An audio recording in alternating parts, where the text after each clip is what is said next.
Lamb to the Slaughter by Roald Dahl. Easy summary.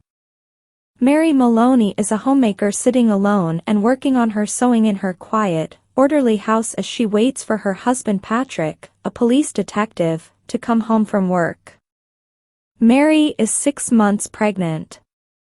It is Thursday evening, the night of the couple typically goes out to eat, and Mary has the setup for pre-dinner cocktails already prepared.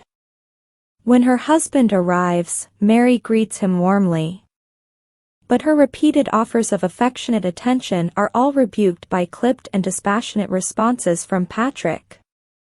She prepares a weak cocktail for herself and a stronger one for Patrick, who, uncharacteristically, downs the drink quickly, then pours and consumes a more potent second drink.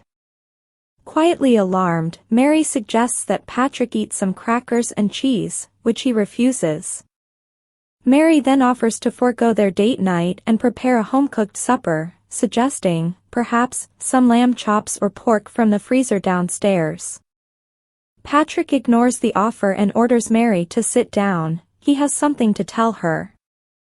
At this point, her alarm turns to fear. Patrick attempts to prepare Mary for some shocking news, claiming he has thought about it a lot and that he thinks it best to simply blurt it all out.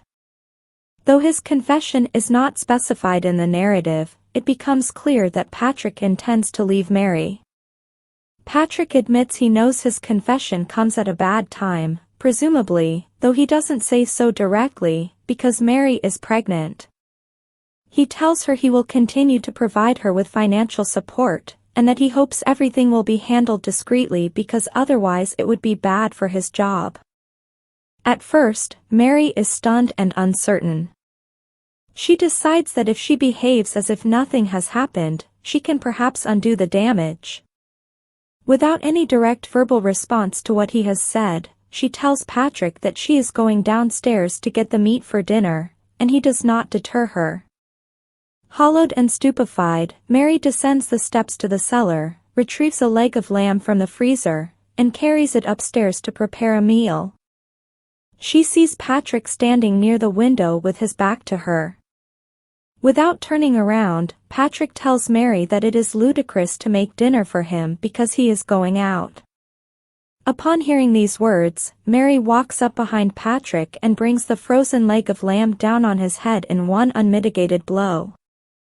His body undulates as if in slow motion, then drops dead to the floor, overturning a small table. In the minutes after the killing, Mary gradually returns to full lucidity. She contemplates with neither concern nor regret, only resignation, that she may be executed for what she has done. It occurs to her to wonder what may happen to the unborn child of a pregnant murderer, and she immediately resolves to be proactive about her situation. She carries the meat into the kitchen, turns on the oven, and places the leg of lamb inside. Mary then practices her smile and tone of voice. It becomes clear that she is rehearsing to purchase potatoes and peas from a grocer named Sam.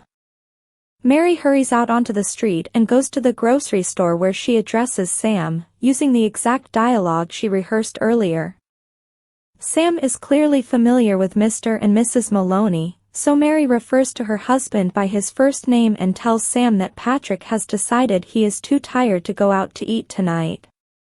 Sam is attentive, and the two confirm that Mary has already started cooking a frozen leg of lamb. As she returns home, Mary mentally prepares herself for the cover-up she must create in order to deflect suspicion and make Patrick's death appear to be the result of an encounter with an unknown murderer. She goes so far as to call out to Patrick as if he could answer her, and the discovery of his body causes Mary to experience real, cathartic emotion that plays naturally into her overall charade. Mary then proceeds to phone the police station where Patrick works, reporting in a heightened state of urgency that she thinks her husband is dead. The police officers who quickly arrive at her house are Sergeant Jack Noonan, whom Mary knows well, and another named O'Malley. Noonan is kind and chivalrous to Mary, as are all the investigators who show up, including a doctor, 2 detectives, a police photographer, a fingerprint expert, and a few others. They sweep through and around the house, asking Mary questions and inspecting the crime scene. 2 attendants arrive and remove the corpse. As the minutes pass, Mary picks up on every subtlety of the procedures. She takes in snatches of hushed conversation regarding the investigation, including notations from a brief interview with Sam, the grocer. Eventually, Noonan suggests Mary find a place to stay and offers to let Mary stay in his own home with him and his wife. Mary rejects the offer, saying that she is too emotionally spent to move from her chair. The number of investigators begins to dwindle, but the process continues around her as Noonan explains that the focus is now on finding the murder weapon. The police believe it must be a large, heavy metal object that is likely still somewhere on the premises. Mary suggests that a few sips of whiskey might have restorative powers for her.